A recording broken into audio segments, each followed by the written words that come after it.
Shalom, jemaat yang terkasih dalam Tuhan. Judul renungan kita hari ini adalah Racun Dosa Iri Hati. Bagian firman Tuhan yang akan melandasi renungan kita bersama terambil dari Amsal 27 ayat 4, terjemahan baru yang berbunyi demikian. Panas hati kejam dan murka melanda, tetapi siapa dapat tahan terhadap cemburu? Bapak, Ibu, saudara-saudari yang dikasihi Tuhan, hari ini kita kembali melanjutkan perenungan tentang iri hati. Dan mari kita melihat di dalam kisah Saul dan Daud. Pernahkah kita memikirkan awal mula kebencian Saul kepada Daud? Apakah itu berasal dari pemilihan dan pengurapan Allah atas Daud melalui Nabi Nathan? Ataukah ketika iri hati mulai merasuki kehidupan Saul? Tentu kita tahu bahwa awal mula kebencian Saul kepada Daud bukanlah pada peristiwa pemilihan dan pengurapan Daud, tetapi kejadian setelah itu yang membuat Saul menjadi benci kepada Daud.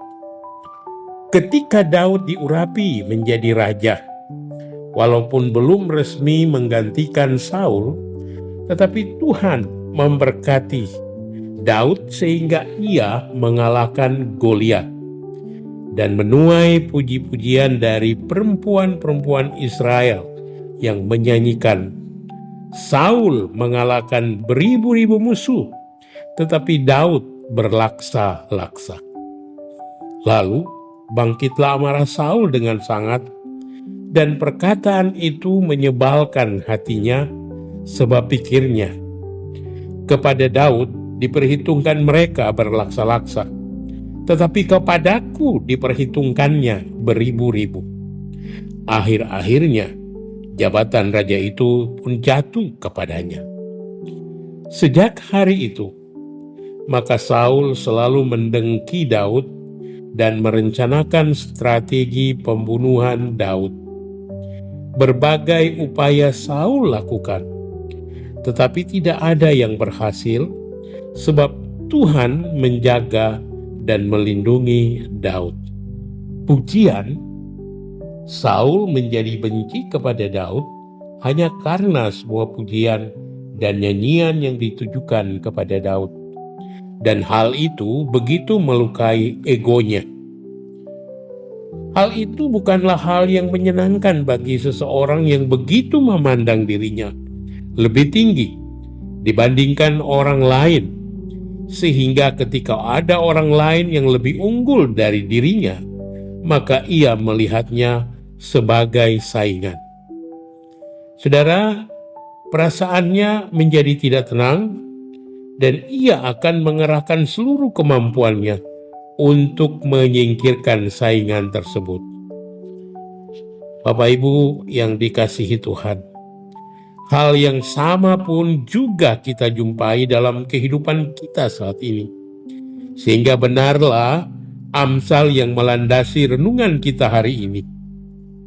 Panas hati kejam dan murka melanda, tetapi siapa dapat tahan terhadap cemburu?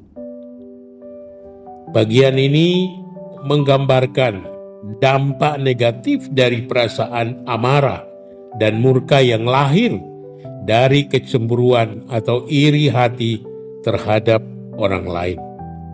Sekali lagi, bagi penggiat kesehatan mental, ini adalah perilaku iri hati. Tetapi bagi kita orang percaya, ini adalah sebuah dosa dan akan berlipat ganda melahirkan dosa yang lainnya juga. Orang yang iri hati atau cemburu dapat merusak hubungan, menyebabkan konflik, dan bahkan tindakan yang merugikan. Amsal hari ini kembali mengingatkan kita akan pentingnya menjaga hati agar tidak teracuni oleh dosa iri hati. Mungkin sebagian dari kita bertanya, kapan iri hati itu menjadi sebuah dosa? Kalau iri hati terhadap prestasi seseorang dan hal itu memacu kita untuk menjadi lebih baik, apakah itu disebut dosa iri hati? Jikalau kehadiran orang tersebut membuat kita menjadi tidak tenang, bahkan sampai memikirkan rancangan yang jahat kepada dia, bukan hanya sekali, tetapi berkali-kali, bahkan sampai ada perbuatan yang jahat terhadap orang tersebut, maka sudah dapat dipastikan bahwa itu adalah dosa iri hati. Saudara, jangan sampai dosa iri hati itu berkembang menjadi dosa-dosa yang lain, karena akan merusak hubungan kita dengan sesama, dan tentu hal itu tidak akan diperkenan oleh Tuhan. Bagaimana jika kita bergumul dengan dosa iri hati? Bapak, Ibu, saudara-saudari yang dikasihi Tuhan, tidak ada satu manusia pun yang berdaya melawan dosa. Semua kita manusia pasti tidak akan berdaya melawan dosa. Hanya kuasa Tuhan yang mampu menaklukkannya. Karena itu, mintalah agar Tuhan boleh beranugerah dan melimpahkan damai sejahtera-Nya dalam hidup kita. Pertanyaan untuk kita renungkan bersama. Apakah kita terjerat dengan dosa iri hati? Sudahkah kita memohon anugerah Tuhan untuk membebaskan diri kita dari dosa iri hati? Saudara, kesempatan yang baik ini mari kita sehati memohon kepada Tuhan dalam doa. Ya Allah Bapa yang Maha Kudus, ampuni kami jikalau Engkau mendapati ada iri hati dalam hati kami. Kami mohon ya Tuhan, agar firman-Mu senantiasa menguduskan dan memurnikan kami, agar kami layak di hadapan-Mu.